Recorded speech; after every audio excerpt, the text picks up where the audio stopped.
It sounds like a plot from a Hollywood thriller. New York City spared from disaster in the nick of time. Today, new details emerging about how the suspected Boston bombers were reportedly plotting to attack Times Square last week. Those very streets you see behind me.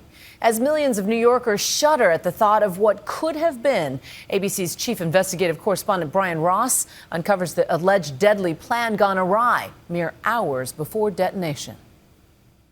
Juju, based on what the New York mayor and police commissioner said Thursday, New York just missed being attacked by the accused Boston bombers as they apparently sought to maim and kill again.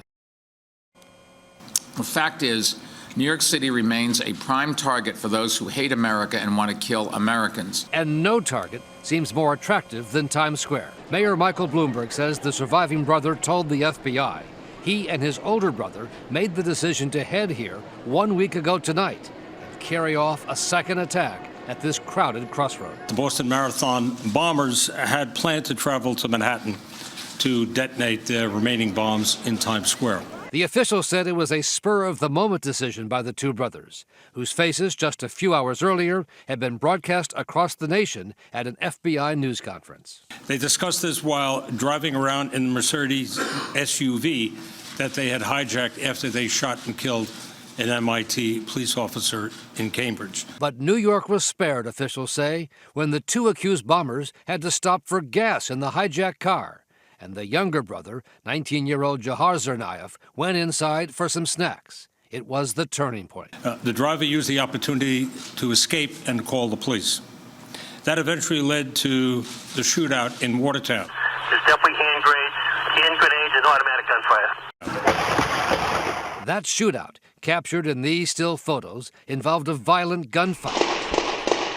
And authorities said the two had at least 6 unexploded bombs, including another pressure cooker device, seen here. We have reports that they have explosives here at the scene. There are explosives here at the scene. Just some of what might have been used in Times Square. They had built these additional explosives, and we know they had the capacity to carry out the attacks. We don't know if we would have been able to stop the terrorists had they arrived here from Boston. We're just thankful that we didn't have to find out that answer. New York officials say the 19-year-old brother at first told the FBI that he and his brother would go to New York just to party, as he did twice last year with some of his college friends, seen in this online photo posted on a Russian social network site. But in a second hospital interview Sunday night, Dzhokhar told a different story, officials said.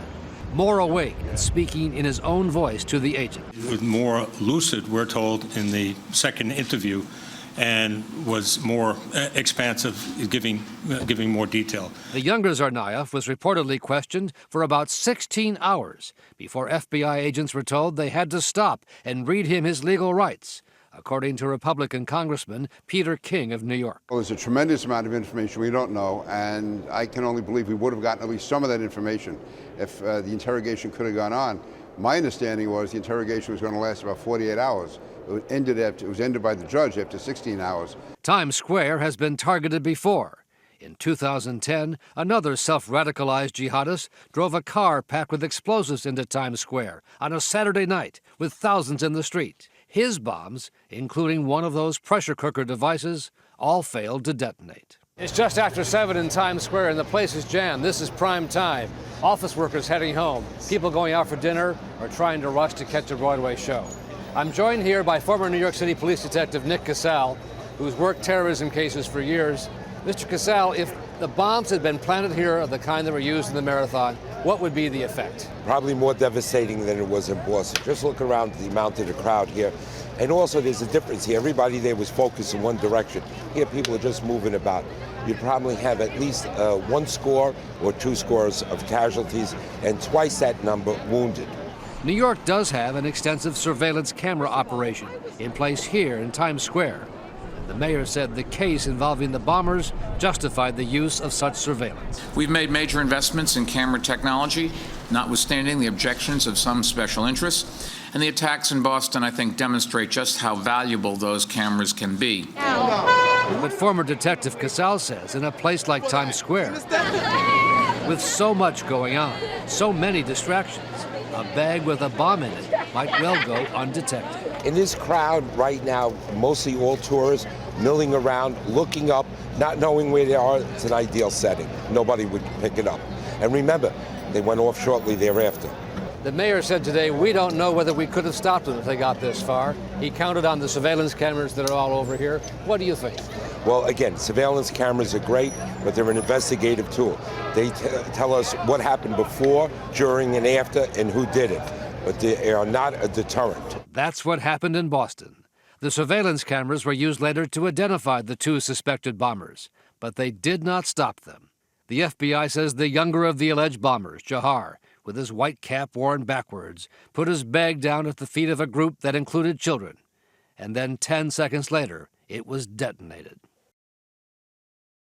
The FBI says the talk by the brothers about going to New York was just that, talk, and that New York was never part of the original plot. Even so, officials here say their only course of action is to respond to any threat. Better safe, they say, than sorry.